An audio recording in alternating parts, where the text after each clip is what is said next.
We never really got any kind of. Bangladeshi cricket ভক্তদের অভিশাপ লেগেছে। টানা 5 ম্যাচ হেরে একই বললেন মহেন্দ্র সিং ধোনি। পঞ্চম ম্যাচে ধোনি অধিনায়কত্বের দায়িত্ব বুঝে নিয়েছেন, আর এ ম্যাচে আরো শোচনীয়ভাবে হেরেছে চেন্নাই সুপার কিংস। হারের বৃত্ত থেকে কোনোভাবেই যেন বের হতে পারছে না, জিততেই যেন ভুলে গেছে চেন্নাই।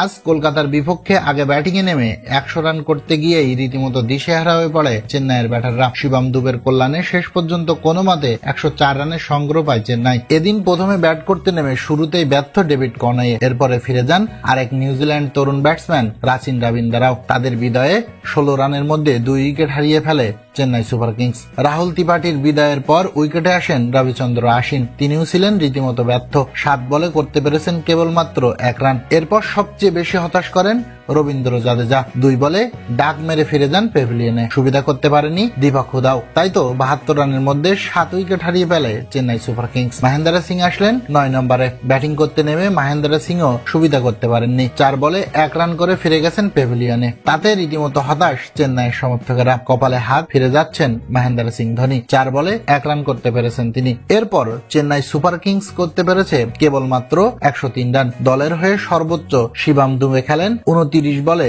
31 রানের দারুণ এক ইনিংস। তার সুবাদেই 103 রান করতে পেরেছে চেন্নাই সুপার কিংস। তা না হলে 100 নিচেই আজ অল আউট হতে হতো। জবাব দিতে নেমে কলকাতার উড়াধুরা শুরু। মাত্র 10 ওভারেই খেল খতম। ধোনি অধিনায়কত্ব বুঝে নিলেও হারের বৃত্ত থেকে বের হতে পারল না চেন্নাই। বড় জয়ে পয়েন্ট টেবিলে নিজেদের অবস্থান আরো পাকাপোক্ত করল শাহরুখ খানের কলকাতা নাইট রাইডার্স। ক্যাপ্টেনের দায়িত্ব বুঝে নিয়ে ম্যাচ শেষে তাই ধোনি বললেন, আমরা আজ দল হিসেবে ব্যর্থ ছিলাম। ঘরের মাঠে এমন দিন দেখতে হবে ভাবতেই পারেনি। মনে হচ্ছে অভিশাপের মধ্যে দিয়ে যাচ্ছি। টানা 5 ম্যাচ হার, এটা মেনে নেওয়া যায় না।